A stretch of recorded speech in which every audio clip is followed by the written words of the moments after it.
Welcome back to the IU427 garage, everybody. Today I've got to move some things around the shop, which means that this is going to be the first time that the King's Cobra, moves under its own power. So what I've got to do is I've actually got to get the Ranger pickup in here. I've got to change a fuel pump out, which means I got to move the King's Cobra basically out into the main shop. I've got to move the Mustang over to where the Dually Workbench is right now. It's going to be outside for at least the next week while I get working on the fuel pump for it. But in order to facilitate that, I had to do some other stuff. So let me come right back and I'll show you exactly what I had going on the last week or so while we've been experiencing some rain here in Southern California.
So for about the last week or so, we've been having some rain here, which is welcome. Not for the people that have suffered through the devastating wildfires out in the Pacific Palisades area and up in Altadena, but we always need the rain here. And so I think we got about 2.5, maybe 3 inches of rain, depending on what area of Southern California you reside in.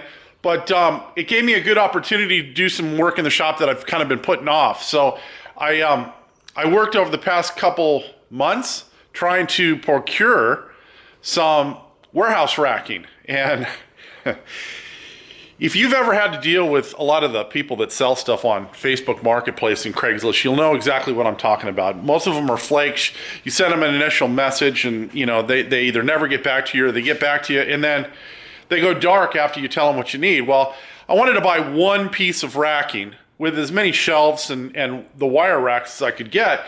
And all the companies that advertise on Facebook Marketplace, they want to sell large quantities of this stuff, not just one unit. And so I would, start a conversation with them and then I never hear from them once I told them I only wanted one.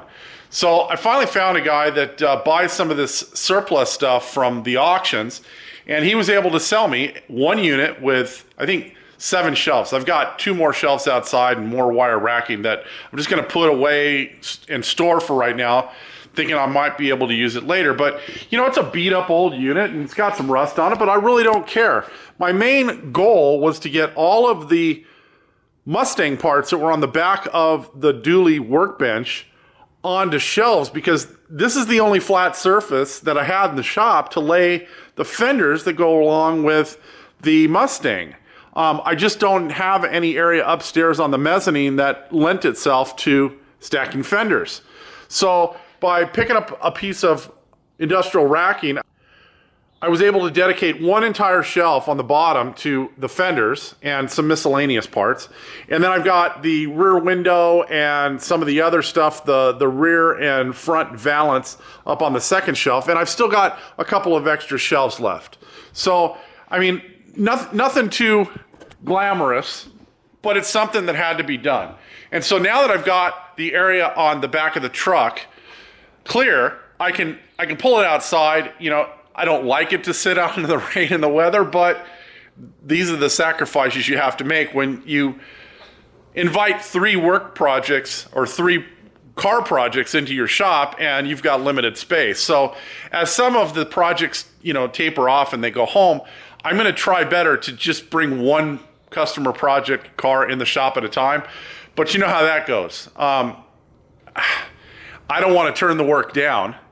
I'm kind of greedy when it comes to the work because I want the work here so that if I get held up on one job, I can move to another project and not lose any time. So anyways, I'm going to work on getting some stuff moved around the shop. I've got to get, of course, the stop shear moved. I've got to get the compressor moved. I obviously have to get the dually moved. I'm going to try to just take the Mustang, and from where it is here, I'm going to try to rotate it right over to there and then get the Ranger work truck in after I get the King's Cobra out. And then once the truck goes up on the lift, then I'll bring the Mustang back over to where the dually is, and I'll bring the King's Cobra right here to sit where the Mustang is. That's my plan. We'll see how it all works out.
That's good.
You didn't have that white truck, you could park many cars like that.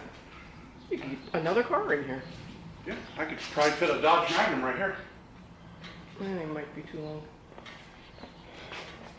But I did try to leave enough room, so I'm going to move the car over to put all that stuff back here.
What's amazing is that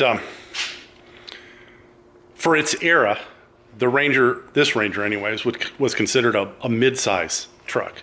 And if you look at it compared to like a new Ranger that Ford is selling, the new Ranger is huge. And this one is quite a bit bigger than a Cobra because it takes up almost the entire runway. So I'm only, what, a foot and a half from the end of the runway. I'm against the stops in the front. I will have to keep the door down while I've got it up in the air, but that's okay. I normally keep the door shut anyway.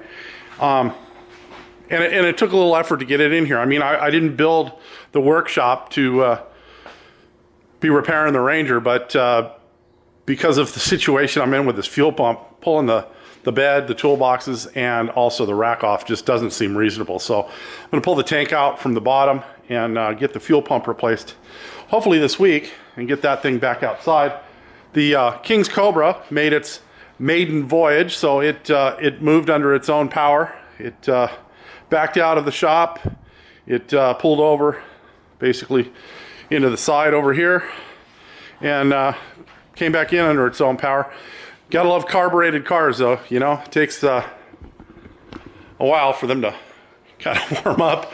And I gotta adjust the choke in this anyways because there's a collar underneath the air cleaner assembly that has been clearanced for the rod on the choke, but it doesn't look like it was clearanced enough, and so we're gonna have to take a look at that. And if we can't get that to work, we're gonna have to pin the choke open because it's just gonna hang up. If it hangs open, hangs closed, then we're gonna have issues with drivability. So we want to address that. But you know, it started right up, and we pulled it out of the shop. Now I pushed it off the lift. The issue with a carbureted car, especially when it's first started, it's so rich that it clouds the entire shop up. And I didn't want to deal with it, so I got it as close to the door before I started it as I possibly could. So we're gonna get to work on the Ranger. Like I said, I hope to get this done this week, and you know, get the Ranger back put back into service, because I basically drove it until the fuel tank was nearly empty. So I waited until the light came on, the low fuel warning light, and then I drove it more, and so it should maybe half gallon of fuel in it, so that should make it a lot easier to get the tank out, so I won't be dealing with all the weight of a full fuel tank. So I think that's going to do it for now. Not your typical video, but then again, you know, we're not your typical YouTube channel when it comes to car and car related stuff. So if you guys are enjoying the content here, as always, please do the like, the share, the subscribe, all that kind of stuff. We'll see you next time. Have a great day.